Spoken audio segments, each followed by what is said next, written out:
بسم اللہ الرحمن الرحیم۔ السلام علیکم۔ آج انشاءاللہ سورہ المعارج کی آیت نمبر 1 سے سٹارٹ کریں گے۔ اس کا ترجمہ اور تفسیر تفہیم القرآن سے بیان کروں گی جو اہل سنت جماعت کے لیے ہے۔ سورہ المعارج قرآن مجید کی ایک نہایت مؤثر اور فکر انگیز صورت ہے جو ہمیں قیامت کے دن کی ہولناکی، اللہ کے عذاب کی حقیقت اور انسان کی کمزوریوں کی طرف متوجہ کرتی ہے۔ اس صورت میں ایک منکر کے سوال کے جواب میں بتایا گیا ہے کہ اللہ کا عذاب یقینی ہے اور اسے کوئی ٹال نہیں سکتا، چاہے انسان اسے جلدی آنے کی خواہش ہی کیوں نہ کرے۔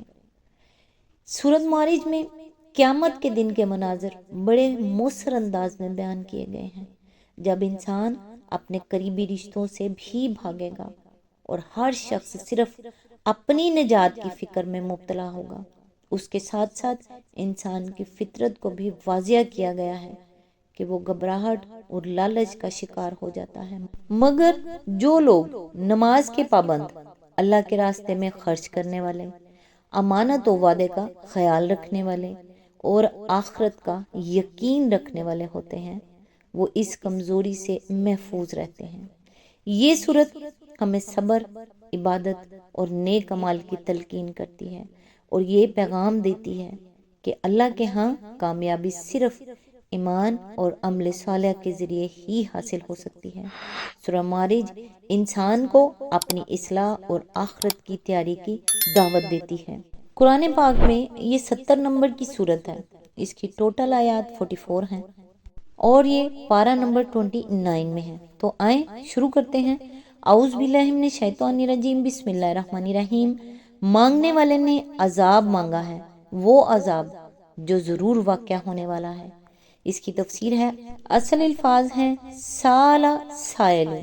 بعض مفسرین نے یہاں سوال کو پوچھنے کے معنی میں لیا ہے اور وہ آیت کا مطلب یہ بیان کرتے ہیں کہ پوچھنے والے نے پوچھا ہے کہ وہ عذاب جس کی ہمیں خبر دی جا رہی ہے کس پر واقع ہوگا، اور اللہ تعالیٰ نے اس کا جواب یہ دیا ہے کہ وہ کافروں پر واقع ہوگا۔ لیکن اکثر مفسرین نے اس جگہ سوال کو مانگنے اور مطالبہ کرنے کے معنی میں لیا ہے۔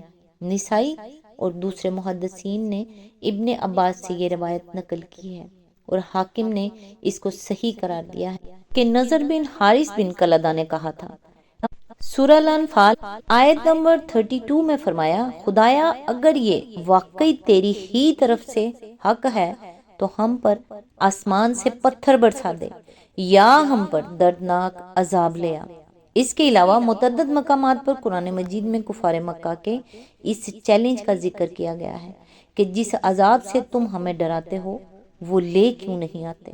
مثال کے طور پر حسب ذیل مقامات ملاحظہ ہوں سورہ یونس آیت نمبر 46 to 48، سورہ الانبیاء آیت نمبر 36 to 41، سورہ النمل آیت نمبر 67 to 72، سورہ سبا آیت نمبر 26 to 30، سورہ یاسین آیت نمبر 45 to 52، سورہ الملک آیت نمبر 24 to 27۔ آیت نمبر 2 کافروں کے لیے ہے، کوئی اسے دفع کرنے والا نہیں۔ آیت نمبر 3 اس خدا کی طرف سے ہے جو عروج کے زینوں کا مالک ہے۔ اس کی تفسیر ہے، اصل میں لفظ ذی المعارج استعمال ہوا ہے۔ معارج میرج کی جمع ہے جس کے معنی زینے یا سیڑھی یا ایسی چیز کے ہیں جس کے ذریعے سے اوپر چڑھا جائے۔ اللہ تعالیٰ کو معارج والا کہنے کا مطلب یہ ہے کہ اس کی ذات بہت بالا و برتر ہے اور اس کے حضور بازیاب ہونے کے لیے فرشتوں کو پے در پے بلندیوں سے گزرنا ہوتا ہے، جیسا کہ بعد والی آیات میں بیان فرمایا گیا ہے۔ آیت نمبر 4 ملائکہ اور روح اس کے حضور چڑھ کر جاتے ہیں ایک ایسے دن میں جس کی مقدار 50,000 سال ہے۔ اس کی تفسیر ہے، روح سے مراد جبرائیل علیہ السلام ہے اور ملائکہ سے الگ ان کا ذکر ان کی عظمت پر دلالت کرتا ہے۔ سورہ شورى میں فرمایا گیا ہے کہ نزل بہ الروح الامین علی قلبک، یعنی اس قرآن کو روح امین لے کر تمہارے دل پر نازل ہوئے ہیں۔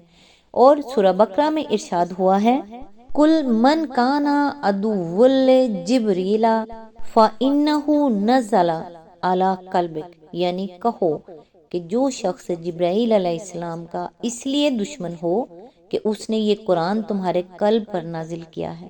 ان دونوں آیتوں کو ملا کر پڑھنے سے معلوم ہو جاتا ہے کہ روح سے مراد جبرائیل علیہ السلام ہی ہیں۔ اسی آیت کے ضمن میں آگے فرمایا یہ سارا مضمون متشابہات میں سے ہے جس کے معنی متعین نہیں کیے جا سکتے۔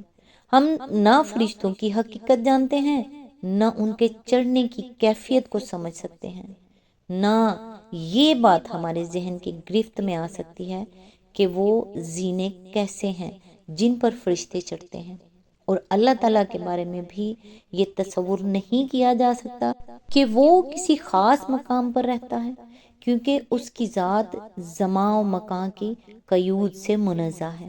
اسی آیت کے ضمن میں آگے فرمایا، سورہ حج آیت نمبر 47 میں ارشاد ہوا ہے، یہ لوگ تم سے عذاب کے لیے جلدی مچا رہے ہیں، اللہ ہرگز اپنے وعدے کے خلاف نہ کرے گا، مگر تیرے رب کے ہاں ایک دن تمہارے شمار کے 1000 برس کے برابر ہوا کرتا ہے۔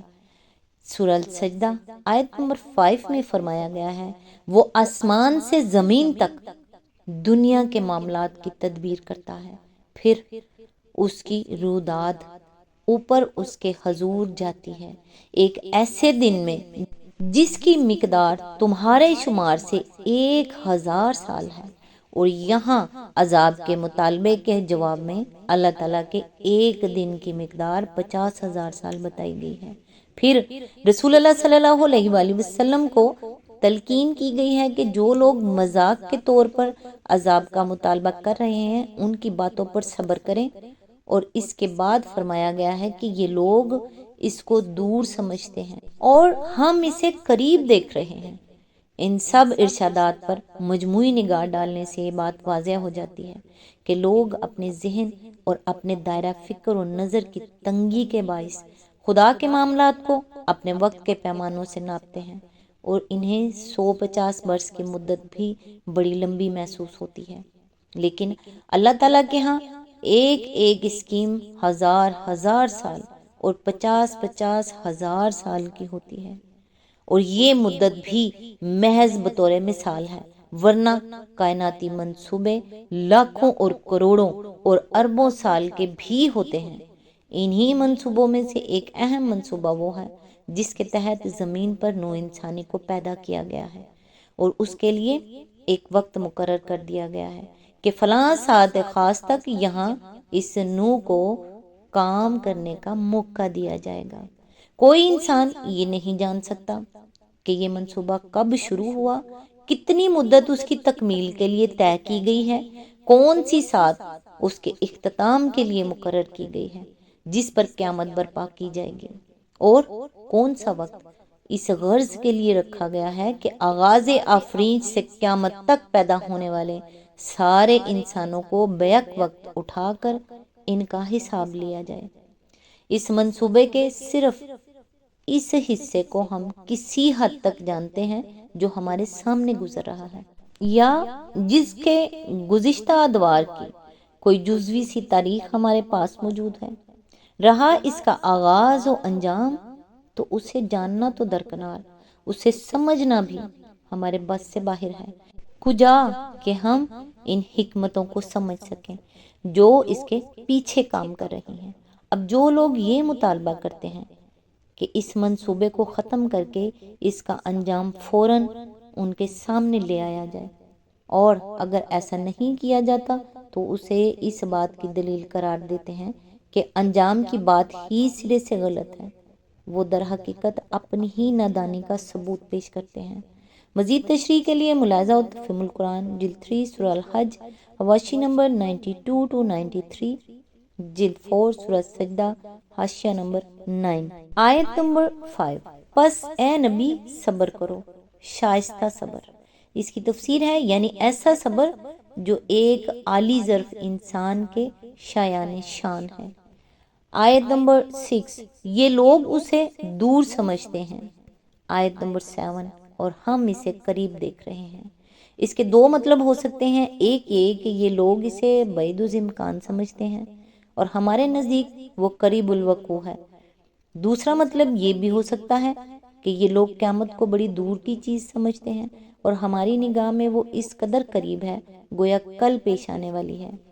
آج تک کے لیے بس اتنا ہی، نیکسٹ انشاءاللہ آیت نمبر 8 سے سٹارٹ کریں گے۔ تب تک کے لیے دعاؤں میں یاد رکھیے گا۔ اللہ حافظ۔